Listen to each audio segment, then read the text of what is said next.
დავასახელებ მწხვენია ქალბატონი ხართ აკადო რას ნიშნავს ამაზრზენი ლოზუნგები? ლოზუნგებზე უნდა გეწეროთ თქვენ საქართველოს უპირველეს სკოლისა დასაწყისით დავთავრებული ისევ საქართველოს უპირველეს სკოლისა.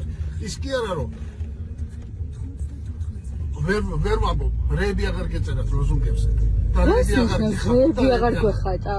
ეროვნული ყველაფერი გეზიზღება წმინდანები ებრძოდი ღმერთს ხალხსალოცავზე განუხდები მიდგომა.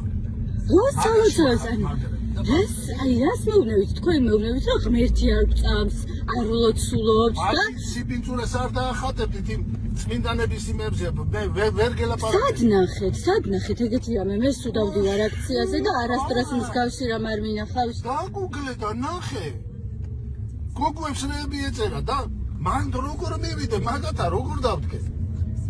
თქვენ ოცნების პროპაგანდისტული რაღაცა გვერდების ფოტოებს უყურებთ, რაც აი საერთოდ არსად არ ყოფილა მსგავსი რამე. მე მაგ წარმოდგენაში თვალებში ჩახატული და მეტი არაფერი. კი, დარწმუნებული ვარ. აბა, მაგასაც მივიძახდი, თუ საჭიროა ევროპა თუ გვერდხოს, გეები უნდა გახდეთ, გეები უნდა გახდეთ. ვინ გაუბნებათ, რომ გეები უნდა გახდეთ, აი საერთოდ ვინ გაუბნებათ მაგას? ცალფეხზე უნდა დადგეთო და ცალფეხზე უნდა დავდგეთ. არ მაგას არ გეუბნება, მონობას მეტი ზღვარი სადა აქ მონობას მეტი ზღვარი? ეხლა მონარა ხარ. მონე, მე ჩემი საქართველო მიყვარს, მე ჩემი საქართველო მიყვარს, თქვენგან განსხვავებით.